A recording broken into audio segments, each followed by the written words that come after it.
Okay, so here's a quick review of examples 4.5 and 4.6 in the ventilation session. Okay, so in this particular problem, 4-5, what we're looking at is a situation where we have two men welding in an enclosed environment. Okay, we have a hatch. They've entered through this hatch up here. We have an exhaust ventilation system that splits up, so each of them has a hood that can be moved into their work area, so it'll capture most of the fumes that they're generating. Fumes in the welding operation, they're almost gas-like. They're so tiny that they're almost gas-like. So we're going to assume that they almost behave like a gas in terms of how they fill this space. Okay, so what we know about this situation is that the entry hatch is about 2 foot by 2 foot. That may not come into play for us in this particular situation, but we know it's a manhole-sized entry. Okay, there's a limited amount of access through here. It's got a 12-inch exhaust duct that is being run down into the work area so that it can connect to the hoods where these men are working. Okay. So what we know about this so far is that the rate at which these welders produce fumes when they're actually actively working is 1/10 of a gram per minute. That might be determined experimentally. It might be determined, in other words, by actually capturing all the air as they during a sample weld and capturing the fume particles on a filter, reweighing the filter, and so on and so forth. Or it might be some judgment we've gotten from previous work experience, or the rate at which they use up materials and things like that. But at least we know that they generate roughly 1/10 of a gram per minute of particulate matter that's entering the air as they work. Each one of the welders works about 30% of the time, spends a lot of time repositioning materials, getting welding rods, setting up, position, moving objects, and so on and so forth. So only working 30% of the time actively. There's two of them as it happens. Okay, the efficiency of our capture hoods is 90%. So in other words, the part of this 1/10 of a gram per minute that's being produced that's escaping into the air is only 10% of that. 90% of that is captured in these exhaust hoods, right? So we don't have to worry about that because it's being pulled out of the workspace and away from the worker. Okay, one of the main reasons for using exhaust type ventilation is to capture most of the contaminant before it can get into the workspace. Okay, so we're going to use an air mixing factor, and we've talked about that previously. It's basically a measurement or a ratio that we're going to use that determines how good the mixing of air is in this space.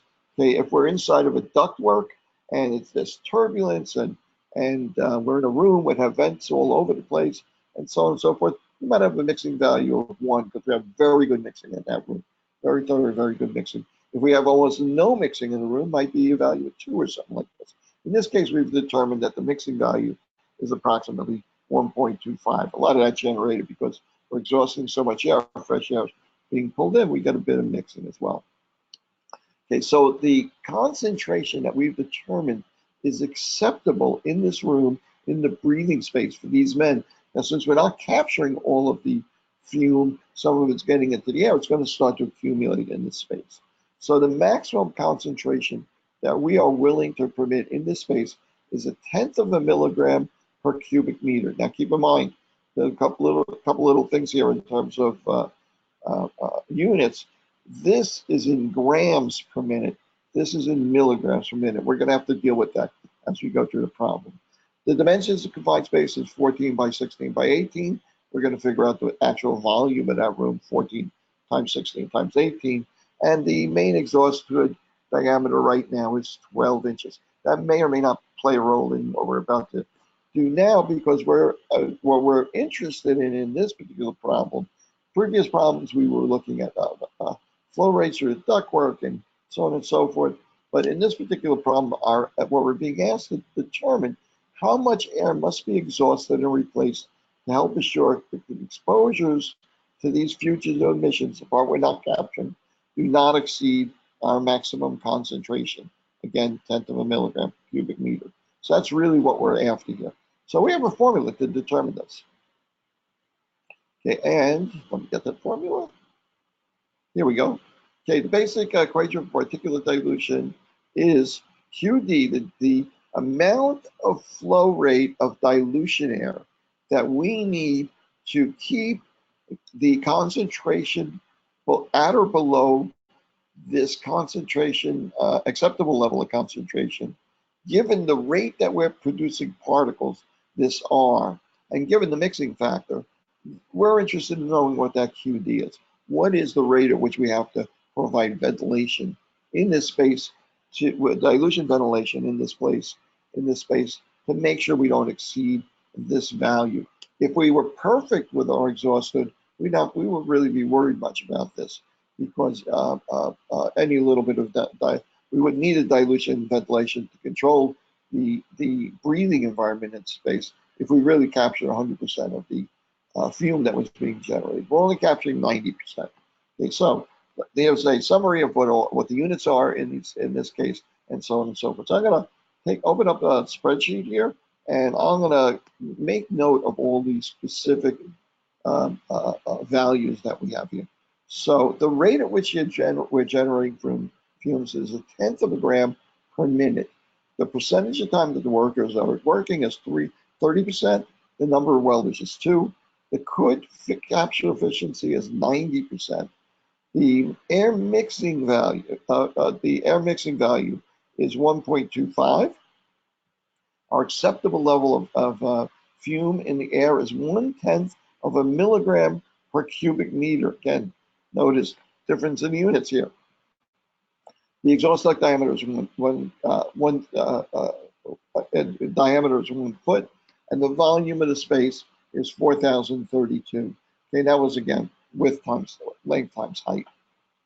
That's already been worked out. Matter of fact, if you click in, I'll make this available also. But if you click in, you can actually see my calculations in the background: 18 times 16 times 14, and so on. Okay, so let's actually calculate this. Okay, so R, what is R equal to? Okay, well, R is equal to the rate at which we're generating the contaminant. Okay, which was, let's see if I can find it here.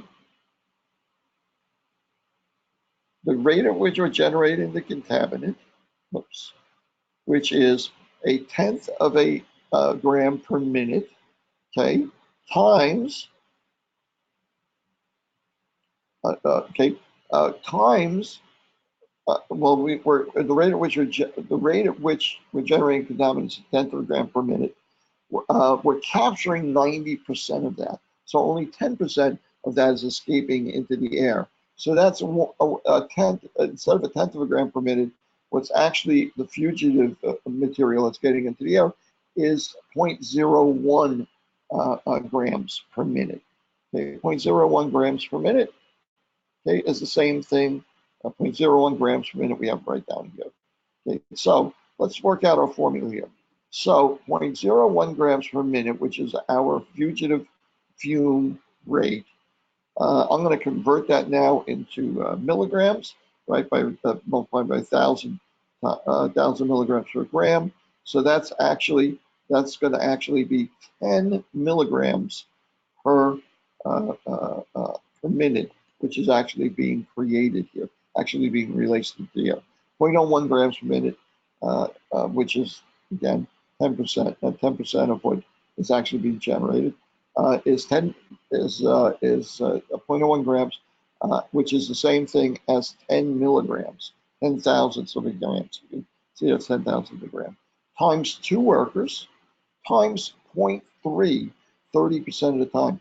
So the 2 workers are the fugitive emissions for the 2 workers are 2 times 10 milligrams of 20 milligrams per minute during the time they're working, but they're only working 30% of the time. So on average, we're producing 6 milligrams per cubic meter of fume into the air. Okay, now the acceptable level of fume that we want in this air is only 1/10 of a milligram per cubic meter. Our mixing constant is 1.25, mixing efficiency. So let's work out our formula here.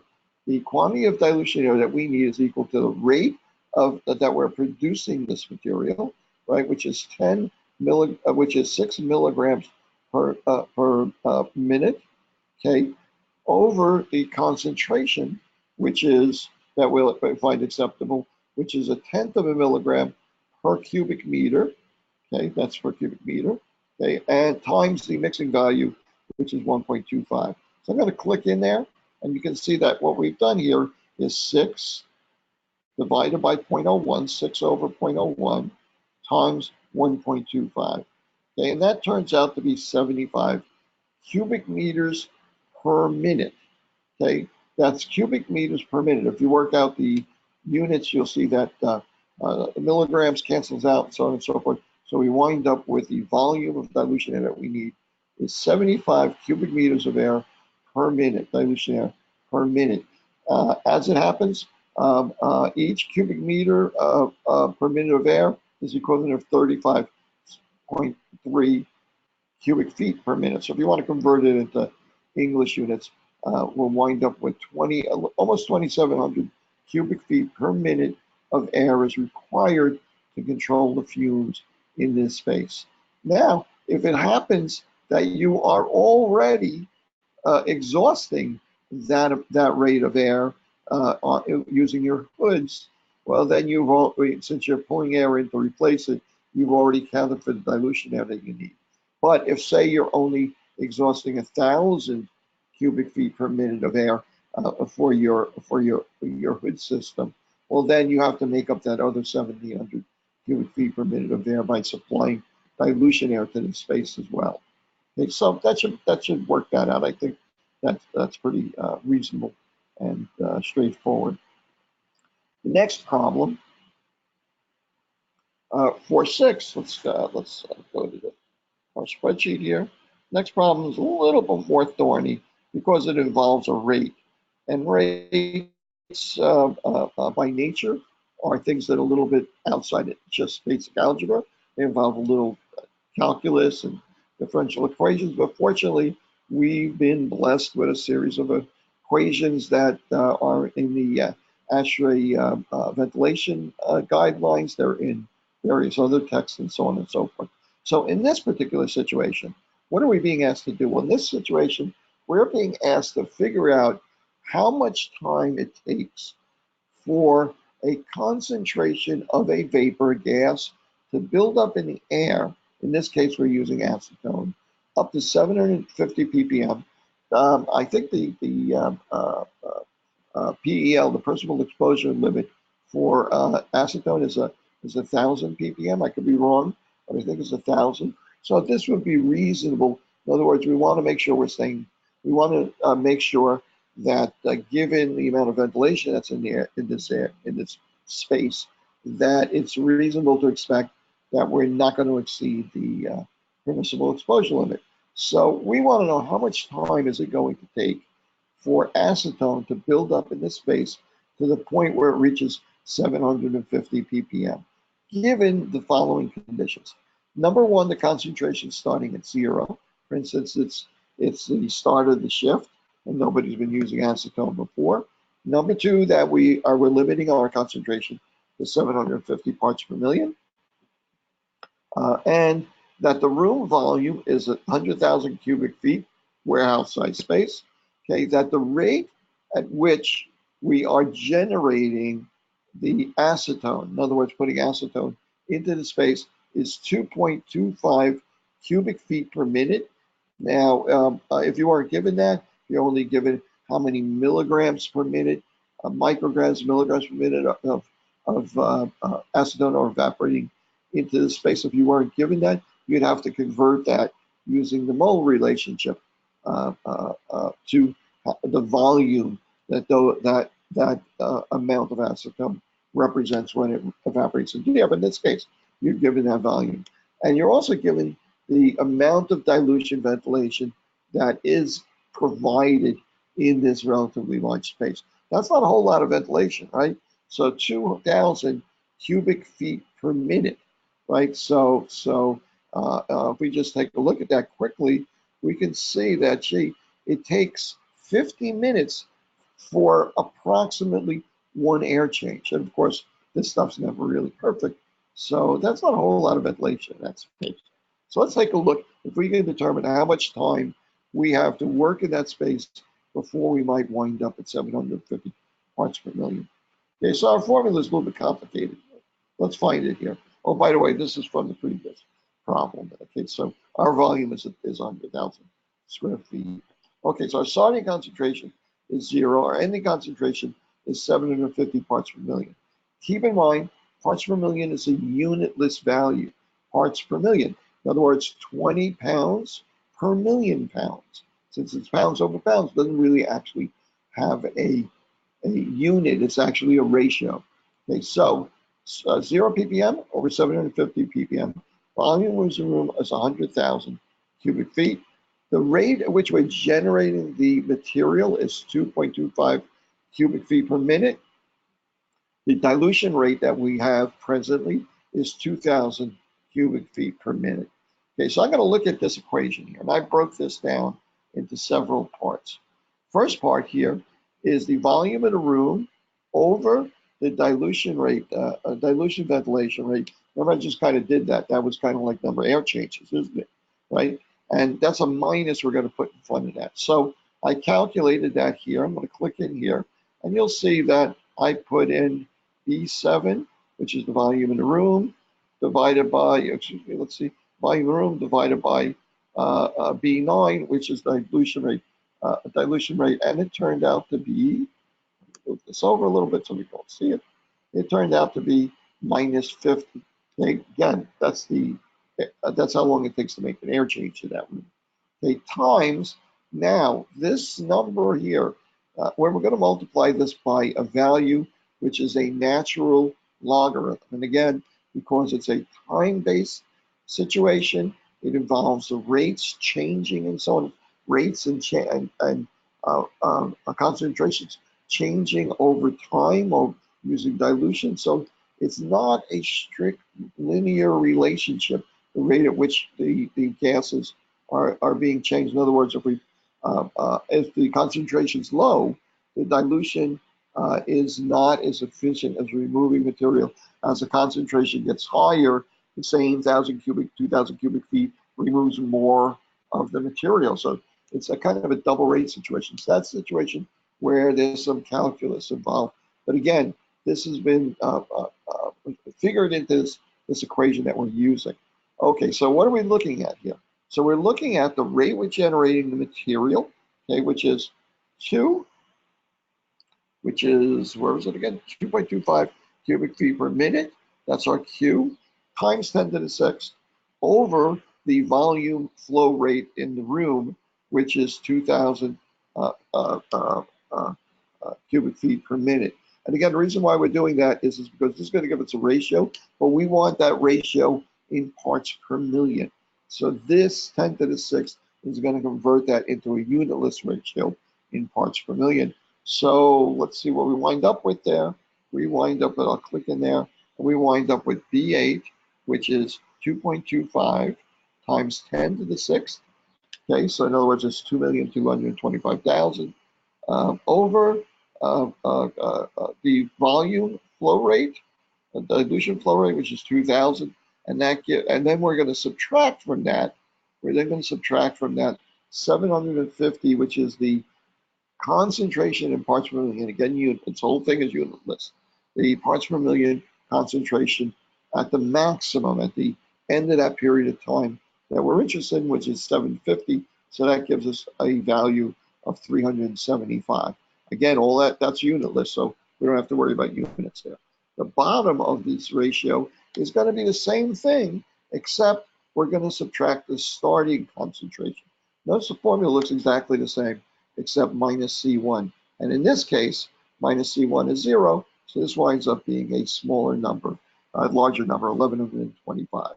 So now, let's find the ratio of these two, the natural logarithm, ln, of the ratio of these two numbers.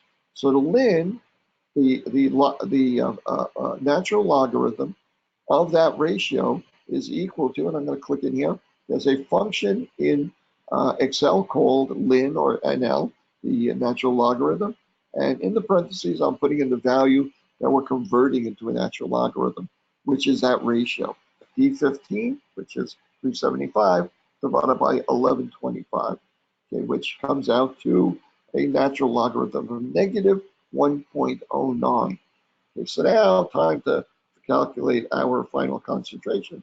And our final concentration, our final period of time before we reach that 750 ppm, given the rate that we're generating, putting acetone into the air, is going to be equal to, the value that we have for the first part of this equation, which is minus 50 times the natural logarithm of this value that we calculated before, which is negative 1.09, and that negative times negative is positive, it comes out to 55, roughly 55 minutes. So it will take us, given this rate of ventilation, it will take us 55 minutes to go from 0 ppm of acetone in the air up to 750 parts per million of acetone in the air. Okay, so I hope that helps in terms of how these formulas are applied and what these values mean. Now, I ignored the issue of mixing. Okay, obviously not a whole lot of dilution ventilation going on here, but you have some in the example, in the notes on the example, you have some rough guidelines here in terms of how to adjust for mixing so that one part of the work area, the concentrations may be building faster than another part of the work area. Okay, so we want to apply these in situations where there's less than ideal mixing. So it's suggesting here that you use a mixing value of 1 to 2 to protect the workers. If the ideal mixing rate is 1, and that would be literally in an air conditioning duct where there's turbulent flow and there's tremendous mixing of air and so on and so forth. For practical purpose, you might use a safety factor of 1.1 to 2 for imperfect mixing.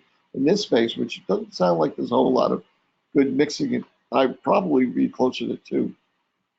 So to be safe, you might say instead of 55 minutes, you might say you might want to limit the use of the acetone in this environment to a 30-minute period to make sure, I'm dividing by the K, to make sure that you don't exceed that 750 ppm. If the mixing were great, if very thorough mixing in this space, perhaps smaller space, better ventilation, and so on and so forth, maybe you'd be willing to go up to 55 minutes. But you have to make a judgment call on that. But you do have a bit of guidelines on that. I think we had some other charts where we talked about mixing and so on and so forth. Okay, so those are those two particular problems. I'll save and provide this Excel spreadsheet along with a link to this video. So I hope that helped. If you need more help on this, email me. You can reach me at Anthony, ANTHONY, DeVito, DEVITO, at sph.cuny.edu. That's sph.cuny.edu. Anthony.DeVito at School of Public Health, SPH, City University of New York, CUNY.edu. Okay, so, and I'll try and respond to you as quickly as I can. And thanks for the interest.